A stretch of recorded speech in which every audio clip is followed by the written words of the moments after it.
Hi, this is Chapter 50, Reading Practice 1, one of my favorite excerpts of a letter of Cicero written to his wife Terentia. One of my favorite parts about this letter is Cicero, and Terentia famously did not have a great relationship, particularly towards the end of their marriage. And you can really see this in how Cicero was writing to his wife. There's lots of attitude going on here. So, let's start talking through this and see what we can make of this sentence. Then I'll offer you a very colloquial translation to try and capture some of the distance and maybe sass that is going into this letter. So, the opening, we've seen this opening a lot. So, nothing surprising here. We have our Tullius Terentiae suae salutem dicit, right? So, Tullius, right? There's our nominative marker in the sentence. Dicit's going to be our main verb.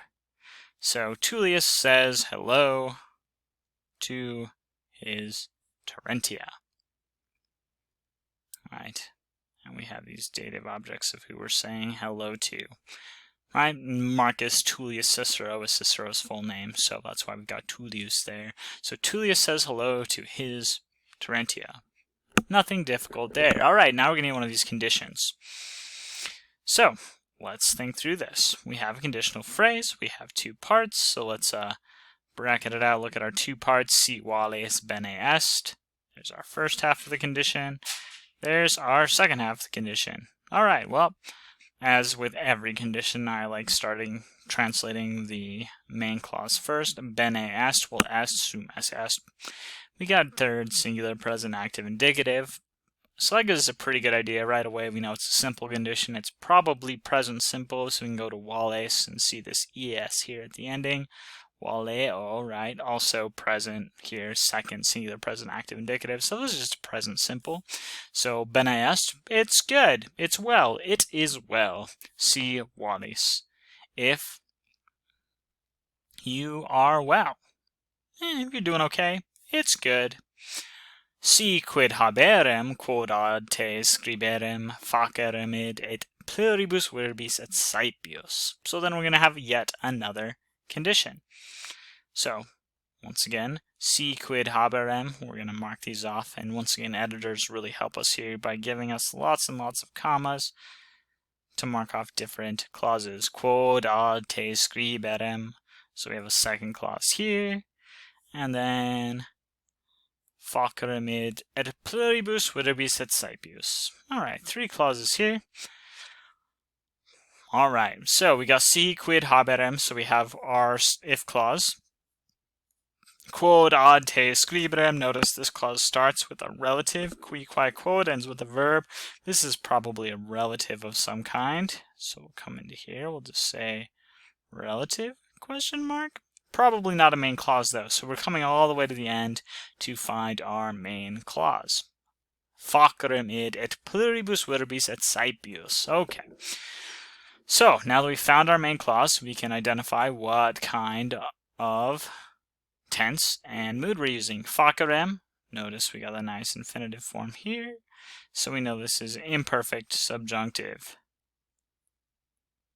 I'll try and write subjunctive there. Alright, imperfect subjunctive. Alright, look at our chart. Remind ourselves what kind of condition this is. Imperfect. Subjunctives are going to be present contrary to fact. Facerem, first person singular, I would do id. Id, here's our object, I would do it, or this. We can always turn id into a gentle this, right? Demonstrative hikai kok is here. Ile is further away, over there. Id is just kind of neutral when you use it as this. It doesn't indicate those people versus these people. It's just neutral, this. So I would do this, et pluribus verbis et saepius. So once again, Cicero loves this et construction. So why it's on the vocab list for this week. Two ets together, both this and this. Alright, pluribus verbis. Well, verbis, dative or ablative. Here, since we have no real indicators, I would do this. We're going to just assume it's ablative because, once again, datives are going to require a little more directionality, right? We need some kind of indirect object or a person we're talking about. Ablatives can really help fill in some of those gaps. Pluribus is going to modify verbis.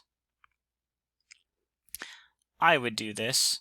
Verbis, all right, we're guessing an ablative. There's no prepositions to indicate what it is, so we're just going to go to means. It's a nice, good default for these words. Let's see, I would do this both by means of pluribus verbis, more words, et saepius. We have this lovely adverb on this side. Ius, comparative adverb. So comparatives, we're going to use more. Saepe is often. So comparative saepe, more often. So I would do this both with more words and more often.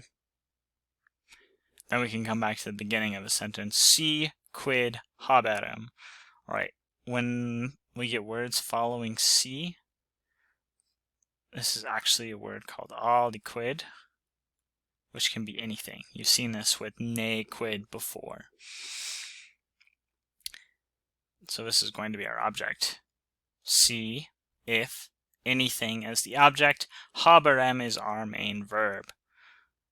Alright, so let's see if we can figure this out. Habeo is to have. If I were having anything, I would do it both with more words and more often. If I were having any what, and this is why we have this relative clause. If I had anything, quod ad te scriberem, which to you, Dickey just gives you a note on this, I might write. So, if I had anything which I might write to you, I would do it. I would write, both with many words and more often. Notice this is a present contrafactual, but I don't have anything to write to you, so we're keeping this letter really short. Notice so far, Tullius says hello to his Terentia. If you're doing well, it's good. If I had anything to say, I would do it. Alright, then we'll move on to the next part. Nunc quae sint negotia vidis. Alright, nunc, nice adverb here, just means now. Mark it off. Quae sint negotia vidis. Alright, so we got a main verb here, and we have another little clause in here inside this larger sentence. Alright, so up to there. Vides, second person singular, present active indicative. You see,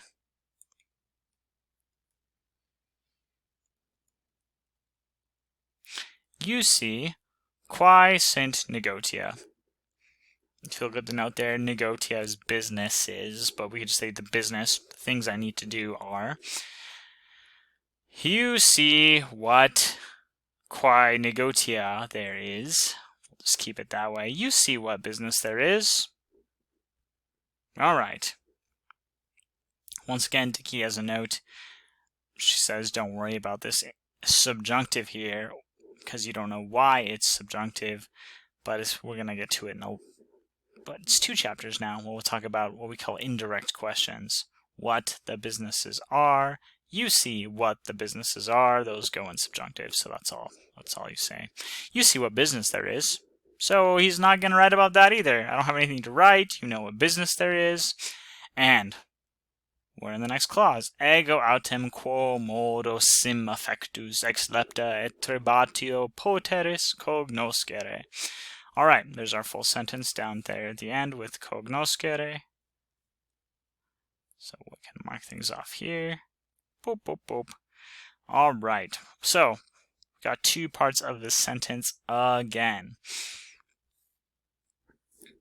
So we're going to go to our main verb right away. We'll look through this. Sim affectus, some kind of perfect subjunctive. We'll figure out why it's subjunctive in a second. Ex lepta. et turbatio. We got another ablative there, so we know these prepositions going to go together. All right, poteris cognoscere. Well, good. We have a form of possum, which is great. And we have our complementary infinitive. So if we look at this form of possum, poteris,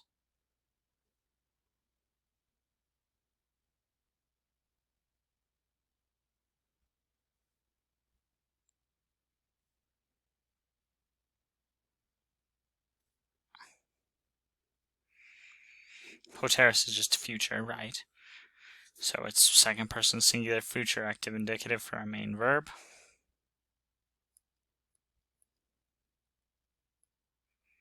Future active indicative. You will be able, cognoscere is the infinitive. It's a complementary infinitive. Going with poteris. You will be able to know from lepta intrabatio quo modo sim affectus. Quo modo literally means quo space modo, in what way, but often it just becomes the adverb how. You will be able to know quo modo sim affectus. This is the same kind of thing we saw earlier with quae sint negotia. You see what the business is. You will be able to know how I have been affectus, how I've been affected. Autem adverb, once again, it's one of these postpositives, so it actually just goes up before ego. 4. You will be able to know from lepta intrabatio how I have been affected. So notice those two parts go together. I go down to here. So notice so far, once again, if I had anything to say, I would say it. You see what business there is, and if you want to know about me, well, you'll be able to learn this from these other people. I'm not going to talk to you. And finally, we get to the end of his letter. To fuck you do it that you look after valitudinem, both your own and the valitudinem of Tullia. So this is kind of pretty because he's talking about the health of two people. Yours with an accusative construction, and Tullia, his daughter, with a genitive construction, and then he just says, yeah, peace. Goodbye, and we're done. So notice once again, if I'm going to translate this letter really quick, and Tullius says hello to his Terentia. If you're doing well, it's good. If I had anything which I could say to you, I'd do it with more words and more often. But now you see what the business is, and you will be able to know from lepta intrabatio how I'm doing. So to fog do it, see to it that you look after your health and the health of Tullia. Farewell. So yeah, great relationship there. This is an exact example of how not to write letters to your spouse when you've been away for a long time in another province. There's Cicero for you.